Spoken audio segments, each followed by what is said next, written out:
Hello and welcome to Entrepreneurs Are Us. I'm your host, Joyce Wheeler, and today I have with me Brenda Kay. She is a hypnotist, speaker, and entertainer. She performs interactive comedy hypnosis shows around the world. Brenda brings the fun when it comes to using the power of the mind to create positive changes. She shares her passion for hypnosis with over 20 years experience, empowering minds and transforming the lives of thousands worldwide at schools, corporate events, casinos, and luxury cruise ships. She is a certified hypnotherapist since 2001 with the National Guild of Hypnotists. Okay, I'll get that out. Brenda Kay has trained with some of the best in the field in weight reduction, for stop smoking, regression therapy, forensic hypnosis, fertility and birthing hypnosis, corporate speaking, and performance hypnosis. She uses client-centered techniques to create profound, lasting change. Welcome, Brenda. Thank you, Joyce, for that wonderful introduction. I'm excited to be here.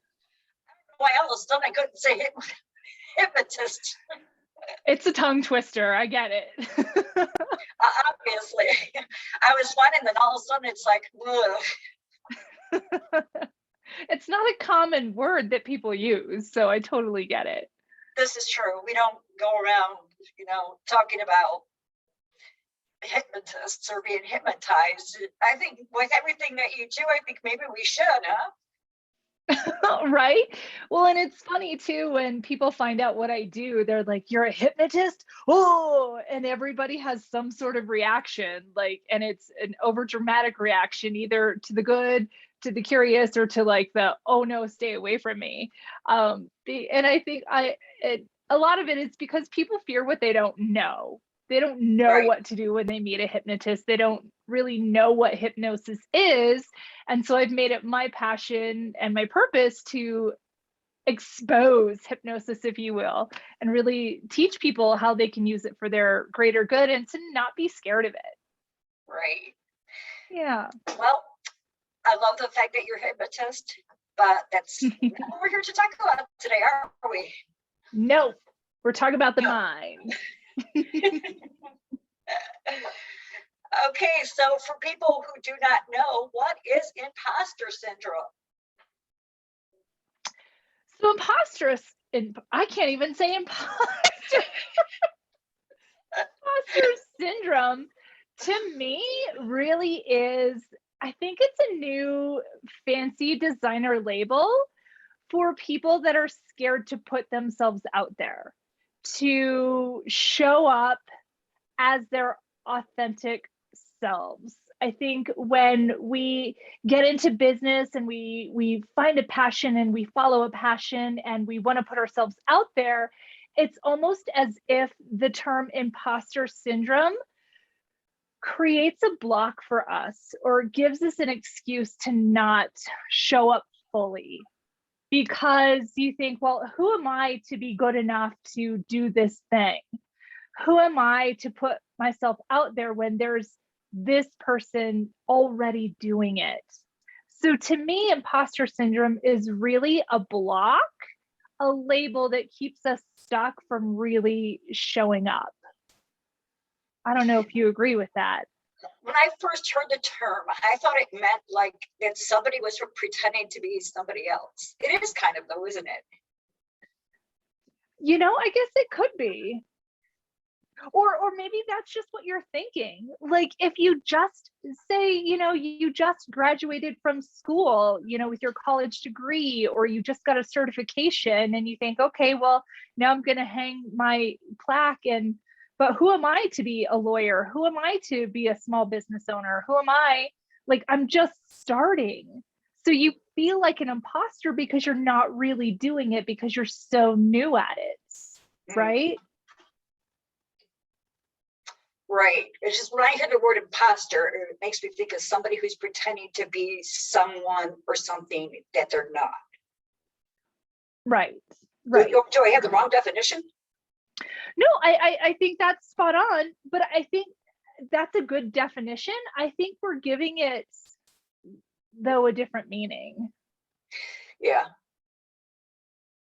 You know, because it's not what the label says, it's what it means to you. And there can be different types of imposter syndrome too. Or like you were talking about I'm new at this, you know, I don't deserve to have this title.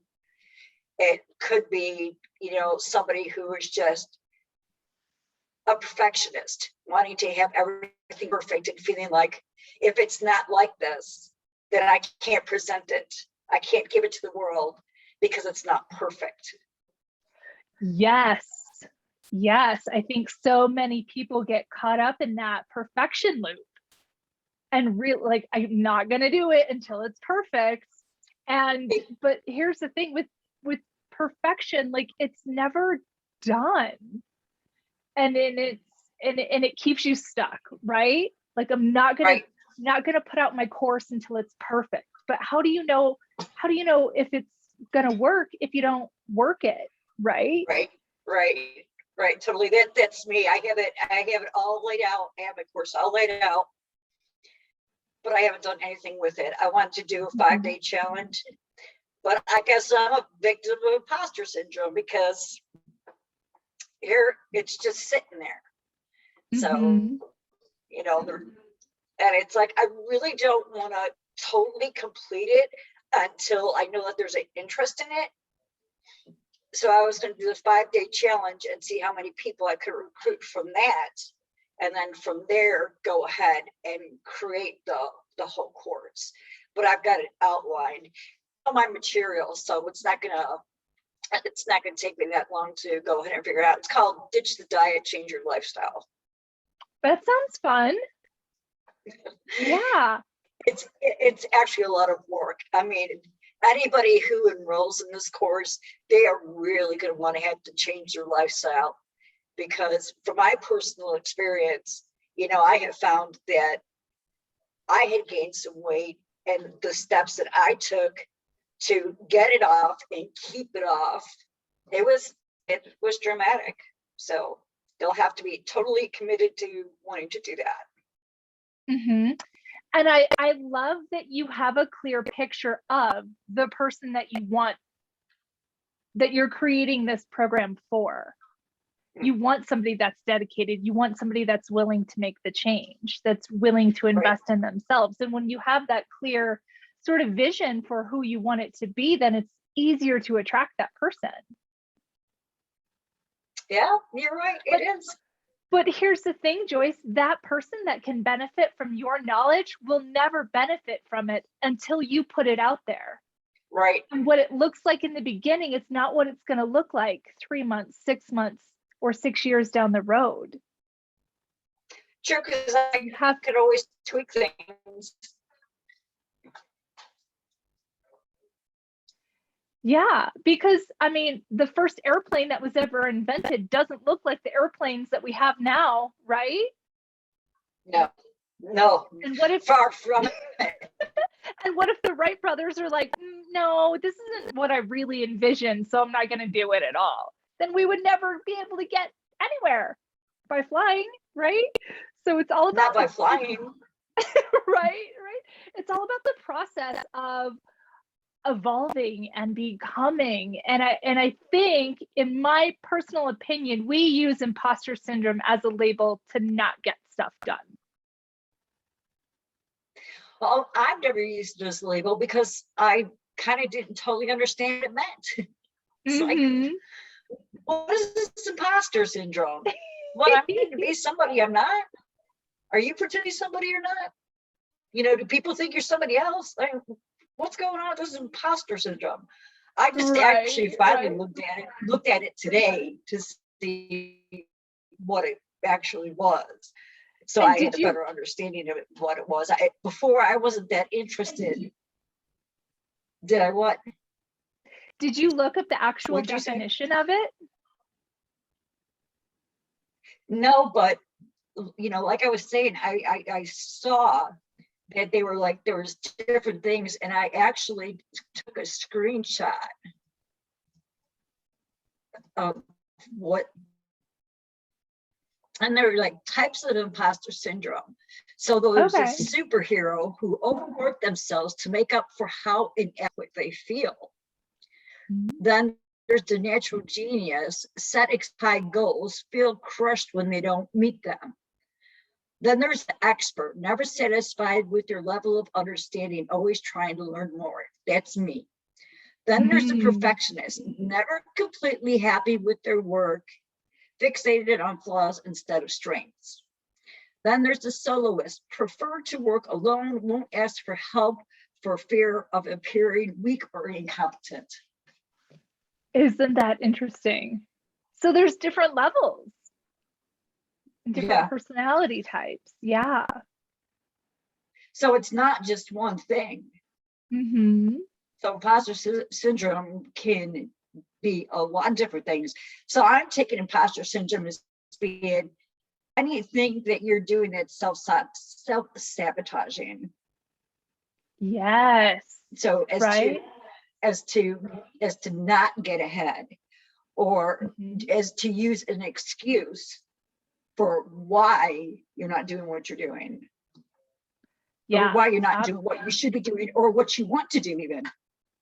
Right, and why you're not living up to your fullest potential. Yeah. Yeah. So how can we do that? I'm so glad you asked, because there's different things that we can do to get out of our own way. And I think one of it is to recognize the behavior. You know, what's going on in your business, in your mindset, in your reality, and is it serving you the way you want? So maybe you are a perfectionist, but is that serving you? Are you making the numbers that you want? Are you making the connections that you want? Are you where you want to be in your business? If you're not where you want to be and you're aware of these sabotaging behaviors, one, just recognize it, become aware and recognize it. And then once you do, decide that you want to do something different, and know that you can do something different. And I think the best way to transform or to evolve is to decide who you want to be, or decide what has to happen. What do I need to do to make this better? Do I need to just roll out my course? Do I need to call this person and make a connection? Do I need to create some better habits? Find somebody, and I think that the quickest way to evolve to the person that you want to become is to find somebody that's doing what you're doing and model their behavior. That's hard to do. I have tried doing that, because my ultimate goal is to have a health and wellness spa. That's my ultimate goal.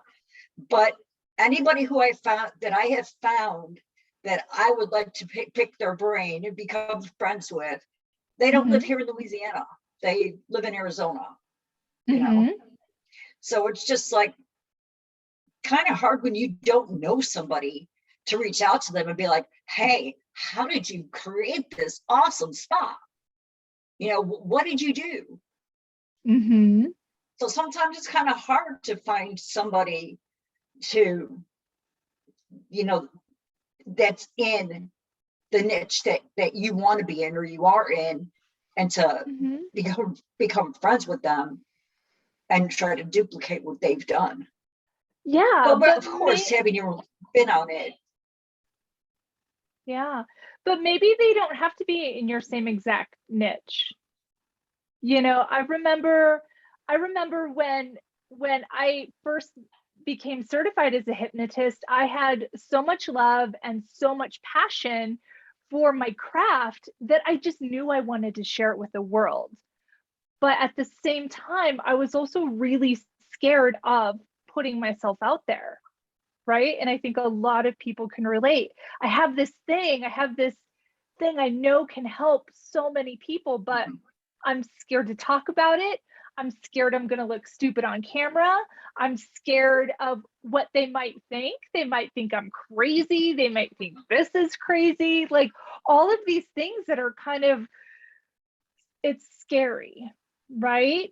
And I had the realization that if I want to help people, I need to step outside of my box. I need to be somebody that I'm not, right? I need to be somebody that is comfortable talking to people. I need to be somebody that can speak in public. And I was super shy, didn't know how to speak in public, didn't want to, but I wanted to share my gift.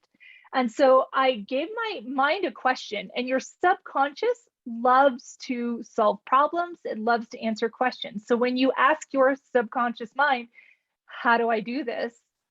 How do I share my message? How do I get comfortable on stage? How do I get comfortable speaking to people?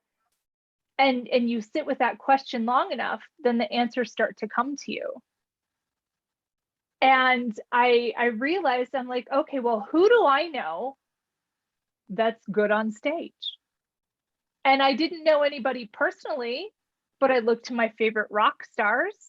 At the time, Gwen Stefani from No Doubt was a female on stage, and she was killing it. She was working it. She owned the stage. And I thought, that's who I need to be to share this gift. What if I could just be more like her? And I would pick personality traits out from watching her. Oh, I like the way she does this. I like the way she walks across the stage. I like the way she holds the mic. And I would just model little nuances of that behavior. I don't know Gwen Stefani personally yet. Maybe one day. But I modeled that behavior. And I also looked to other people that were famous and in the spotlight. And Beyonce. Did you know that Beyonce was not comfortable on stage at first? No, I know that Barbara Streisand had stage fright, and she didn't do live performances. At all? Nope. Really? Yep. There were a couple that were put out, but they were done like by her house in her yard with just friends. Wow. But she never actually did a concert. Isn't that interesting? Huh. That's so fun. But I guess when you can command the big bucks, then you can stay in your comfort zone. Right. but with Beyonce, she had an alter ego that would go on stage. And her alter ego was named Sasha Fierce. And Sasha Fierce was confident on stage. When she stepped out there, she owned it. And she was this whole different personality from Beyonce. So when she was on stage, she wasn't Beyonce, she was Sasha Fierce. So she acted as if she was confident. She acted in this other way. And so when you do that, you kind of take your ego out of the equation. And so it's easier. So if the crowd doesn't like your alter ego, you don't have to take it personally. They didn't like Sasha Fierce. They still like me. Like, I'm okay. Does that make sense? And so it's kind of like you disassociate. Like if you go out there and you're on stage and you suck, it's not really you, it's your alter ego. So it's okay. That wasn't me. It wasn't me, it was my alter ego. So it's okay. But however you need to make it okay, to get to the end result is better. And so I think that's one of my key steps to overcoming the imposter syndrome is acting as if. And you can say fake it till you make it, or you're being an imposter, but you're acting as if you want to be. And your mind can... Another thing they say is do it afraid. Yes. Just do it afraid. You have to, and here's the other thing.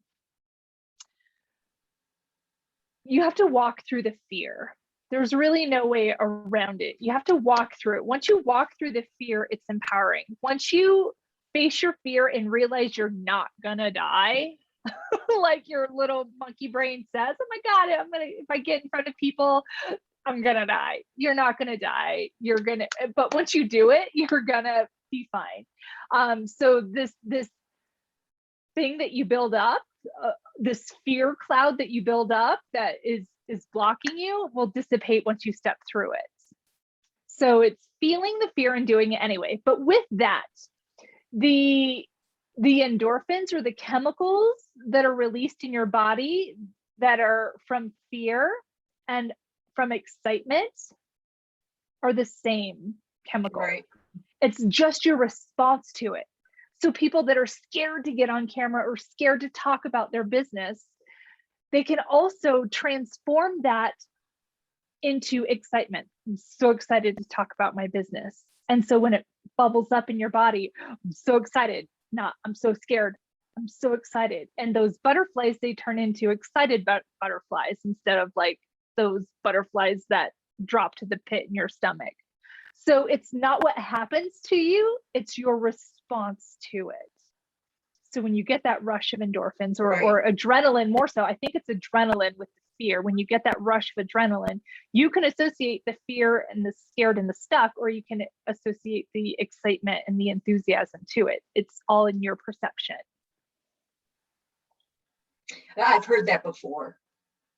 Mm-hmm. I went to a speaker's retreat, and there was this young woman. We were given opportunities to get up on stage and talk for a certain amount of time. And when it was her turn, she took off her shoes. Her body was shaking so bad.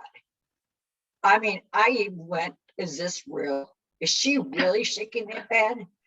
It was crazy. She was shaking so hard. But there was another speaker that was there, and they were telling her that it was because she wasn't grounded. So that they were telling her she needed to get grounded and do some meditation to ground herself. So it was a good retreat that way, because people weren't just like looking at simple, not simple things. They were kind of woo-woo people, which are my kind of people. I like woo-woo people. You know, so people who are talking about the chakras and the crystals and the meditation, and you could do this to go ahead and stop. But man, she was shaking hard. Yeah. And it's all that adrenaline. Yeah. And Right. it is important to do something with it. Absolutely. And you can let it overtake you, or you can channel it into something and ground it. And I know that even, oh my gosh, I built a career on stage that I never thought that that's where I would end up. But but before every single show, or every time I stepped on stage, I would do a little meditation. I would do a little grounding. You know, I would rub my hands together and I would focus on just being present and in the moment, and just being there. Breathing is a big thing. Calming your breath, being in control of your breath, and just being focused. And I think what helped me the most is realizing that it wasn't about me, taking me out of it. It was about serving my audience and speaking to their wants and needs, and making sure that they had a good time, and that they would leave fulfilled, and they would leave educated. And I wasn't there for the applause. I was there to help them have a good time, or I was there to help them up level their lives. And so when I took me and my ego out of the equation and saw what they were getting, it made it so much better. Right. And there's been, I've heard other people say too, that it's not about you. It's about the audience. And it's your job as a speaker to make sure that the audience wins an Oscar for whatever it is you're talking about. So if I'm talking about holistic health, well, I'm going to make it about you, and you're going to get the Oscar for living a holistic lifestyle. And that's our job as speakers. Not for the applause, not for the, oh, I'm so wonderful, you know, none of that. You know, you're right, we do have to put our egos aside. Yeah. And so when it comes to showing up in your business, if you're scared to put your offer out there, or you're scared to talk to people about what you do, you're doing them a disservice. Mm-hmm. You're keeping your gift away from them. You're not sharing what you know. And that's not serving them. You're doing them a disservice as well as yourself. Well, no, that it's kind of selfish. It is selfish. Yeah. Who are you to have this knowledge and not share it? What if what you know could save a marriage, could save a life, and you're too scared because you might look stupid or you might say something wrong? Like, who cares? Who cares if you say something wrong, but what you said also saved somebody's life, made them feel better? Like, and so I think just being aware of that, or reframing how you think about imposter syndrome, or is going to free you from the stuckness of that label. Does that make sense? Yeah, I think too that one thing that we need to do, I think our society has programmed us to be a certain way, to act a certain way. And because we've been brainwashed and taught this for so long, we don't move away from it. You know, we think that we have to be perfect. We think that we have to have all our ducks in a row before we release our course. You know, instead of realizing these days, my mindset is more, you know what, I'm a human being, I'm a person. I have feelings, I make mistakes, I screw up because I'm human. Mm-hmm. You know, I can't pronounce words that I want to pronounce because I'm human. It happens. You know, I mean, as a human being, stuff happens. And for me, it's real refreshing to see somebody screw up or make a mistake. Not because I'm like, you did that, but just because, you know what, it proves to me that you are a human being. Absolutely, 100%. And I would rather see somebody mess up and own it than be perfect, because nobody's perfect. No. Nobody is perfect. No matter how you try, you will not be. Exactly. So I'd rather see somebody mess up and just be like, whoopsie. And can I share a story? You can, but I just had an epiphany, and I want to say this real quick. Please do. Yeah. The epiphany was, I am perfect at being me. Yes. Yes. I do me perfectly. Absolutely. Mistakes and all. And you know what? Whatever happens is just right for you. There's no way to mess you up. Like, there's no way to do you wrong. Absolutely. When you show up, here's my epiphany based on what you said. When you show up as your authentic self, when you're truly you give the people watching you and around you permission to do the same. You give them permission to be their authentic self when you show up as yourself. And isn't that freeing? Yes, it is. And it's one thing I liked about that speakers retreat that I went to, was everybody was very authentic. I mean, even in the energy that was coming from them, you know, because I'm an empath, and I know when people are being phony. You know, I know when people are not telling me the truth. And I did not get that there at all. It was so refreshing. And like you said, it's freeing to be around people like that. And you're so right. When you're around people like that, then you feel more comfortable in letting your authentic self show. Yeah. I want to hear a story. So I have a couple stories. So I think one of my biggest fears before I started showing up on stage and doing shows and seminars, and I think a lot of people's biggest fear when they speak in public is that they're gonna fall, or they're gonna forget their words, or stuff like that. I have fallen on stage. I can't tell you how many times, but but what I've come to realize is that I'm a natural klutz and I just better embrace it. But there was one show that it was kind of a comedy club setting, and I had stepped off stage. I walked out into the audience. Somebody accidentally got hypnotized in the audience. So I went out and I talked. Right. Yeah. Because I hypnotized the volunteers on stage, and then somebody in the audience was listening and they thought they wanted to go into hypnosis. So they were like zonked out in the audience. And so they got my attention. Hey, Brenda, this person over here is zonked out. So I went into the audience to deal with them and make them a part of the show. And so I gave them a suggestion to respond to in the audience. Like every time I said this one thing, you would do this one thing. And so I was walking back to the front of the stage and looking back at the person. And what I didn't know, I walked straight into a pole right in the middle of the audience. I'm on the microphone walking into a pole and just ding. Everybody saw me. And my go-to response when I fall or when I mess up is like, oh, I'm a graceful gazelle. And so that just came out automatically. Oops, I'm so graceful. I'm a graceful gazelle. And I just did a little spin and I kept walking back onto the stage. Like I could have just been so embarrassed that I ran away. But life happens, accidents happen.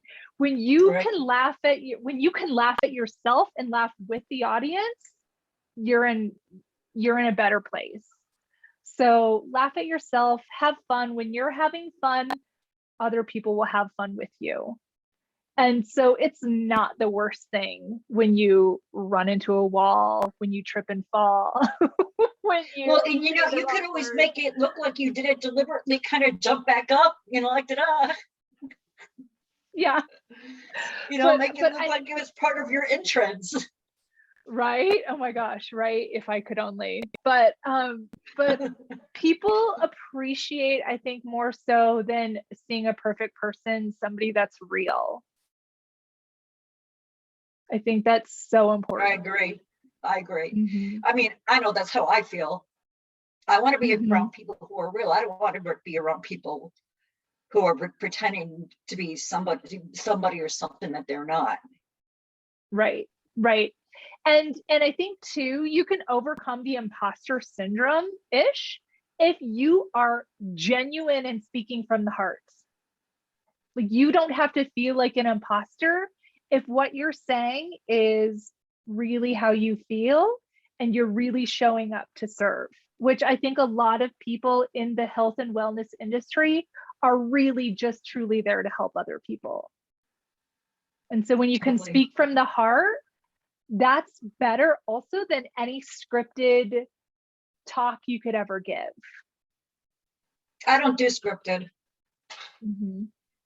Mm-hmm. It's because when I speak, it's my story. Yeah. And I lived it. I don't need to write it down. Mm-hmm. There are times I'll have like bullets so that I don't forget to mention something. Mm-hmm. Like right before we did this, I was a guest on a podcast, and there was something that I realized afterwards that I forgot to mention. It was like, man, why didn't I mention that? I forgot to mention that. And I had some time because I was able to give like a 7-minute speech. And then she came back in, and it was like, she gave me the sign that I had 30 seconds left. Well, obviously I have a bad perception of time because I ended earlier, and she's just sitting there. I'm like, oh, do I have extra time left? And she's like, yeah, you've got like this much time. And I'm like, okay. And I just plugged my website real quick, so. There you go. But yes, and like you said earlier, when you are being you, there's no way to do it wrong. When you're speaking from the heart, whatever needs to be said will be said. Totally. Yeah. Totally true. So how can we boost our confidence to show up more fully in our business? I think you hit on it. One of my key ways to boost your confidence is to get grounded before you do anything. before you, if it's before you show up on camera, or before you make that business call, or before you walk into your next session, get grounded. That's going to help a lot. I also think visualization is a super powerful tool. Connecting into your emotions too. So see yourself the way you want to be, see whatever it, envision your success, see it going the way you want it to go. Like if you are on a sales call, see the person saying yes, see the, and hear the person investing, like excited to accept your offer.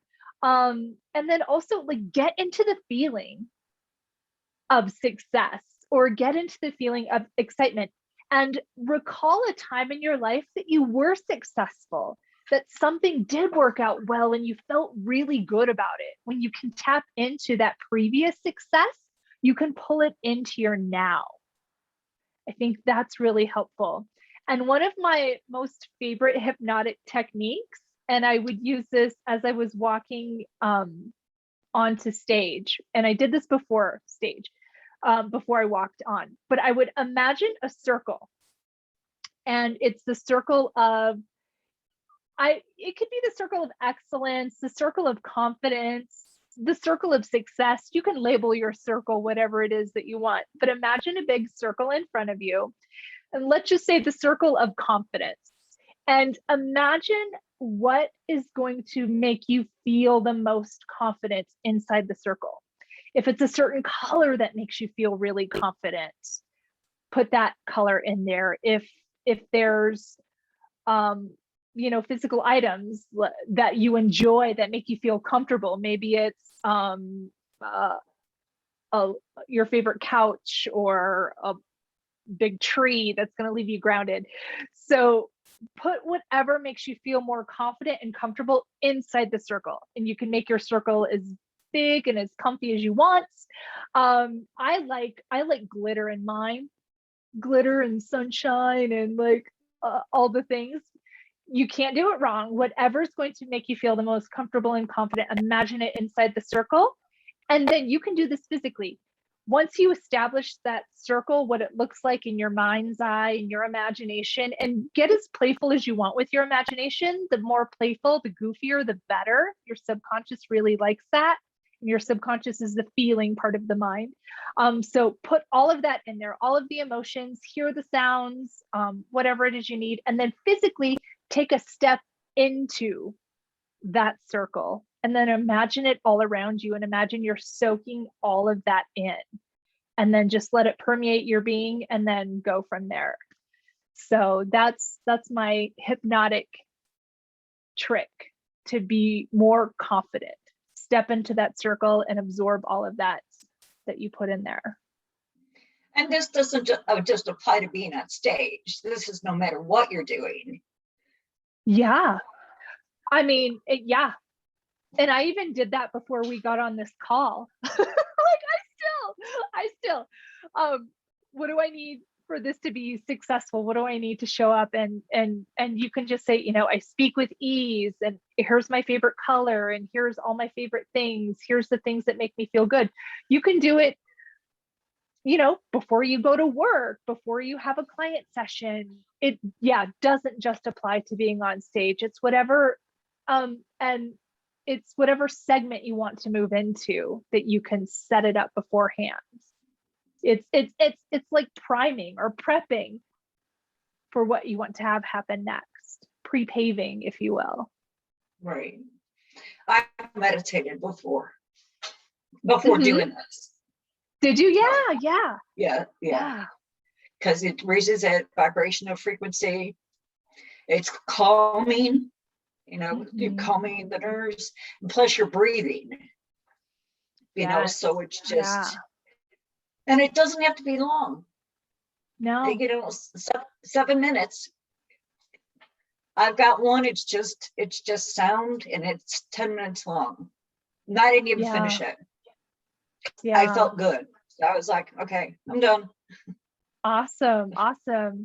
Yeah. And it is super helpful, but not everybody also has 7 minutes, or they don't always have access to a recording. And so I think another way too, or a technique is I like to, when you bring yourself into focus, is to clap your hands and then just rub them.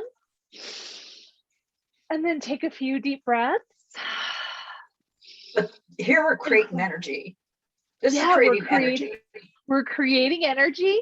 We're taking a deep breath.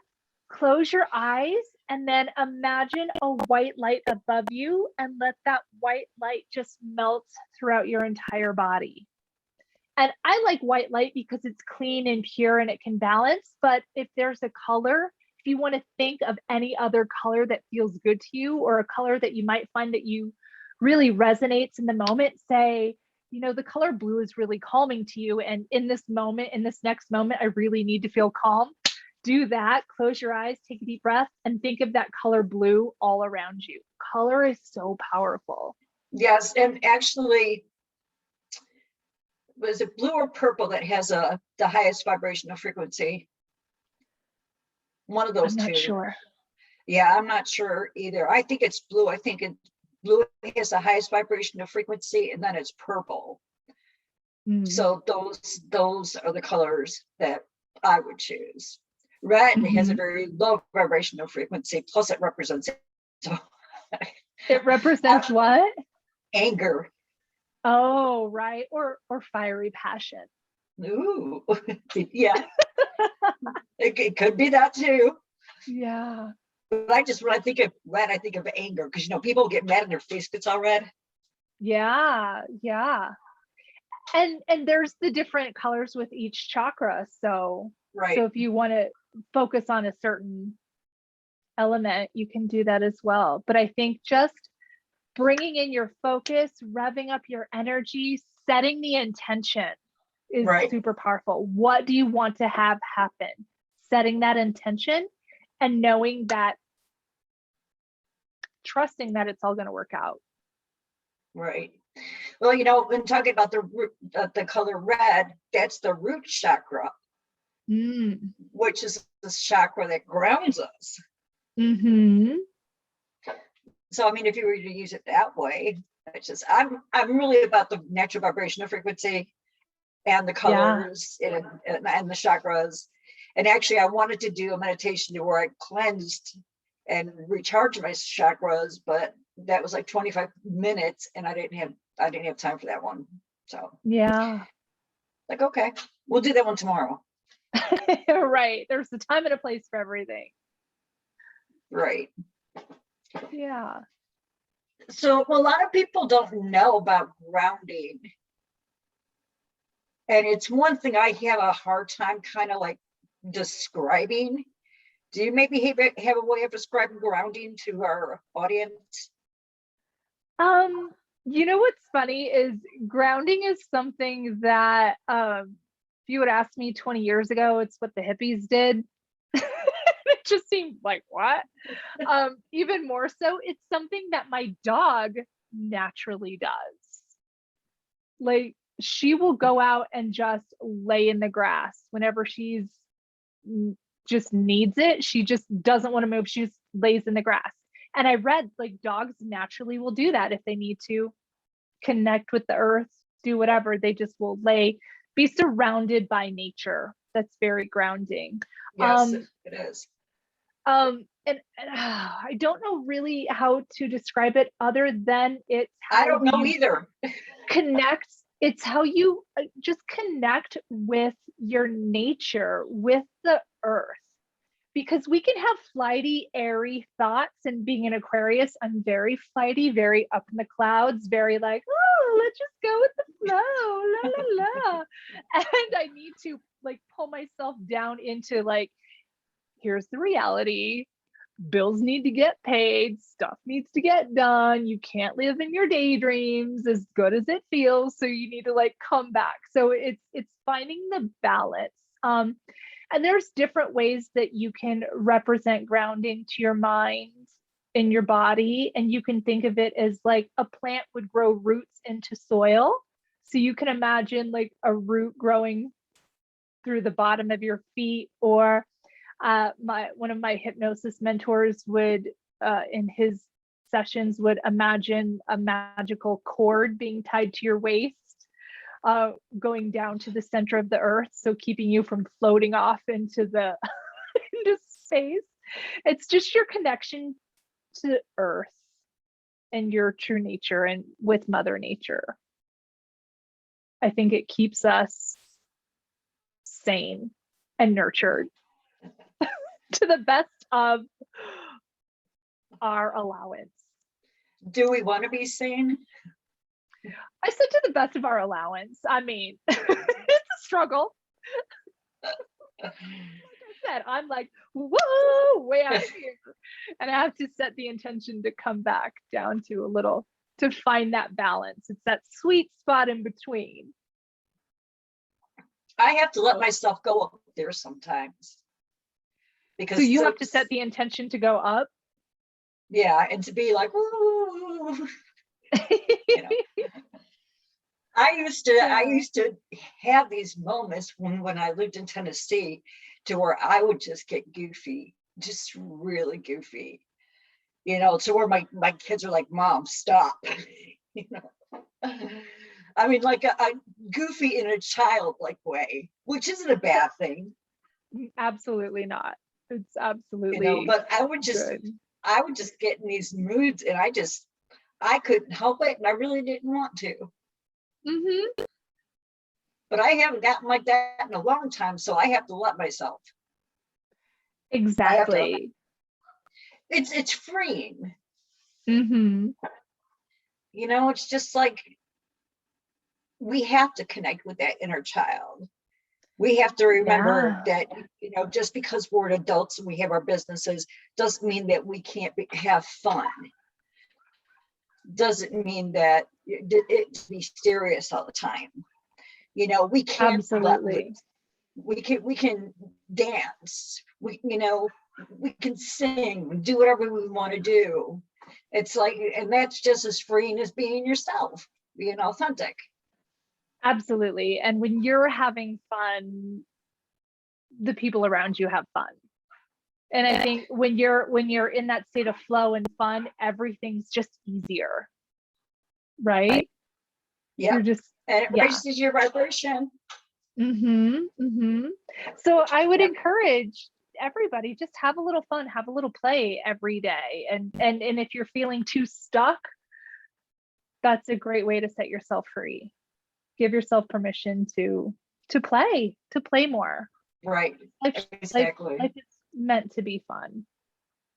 That's why I like being around kids, like little kids, because I could sit there and I can get on their level, and I can sit and I can play with them, and I could be goofy, and they don't care. They don't care at all.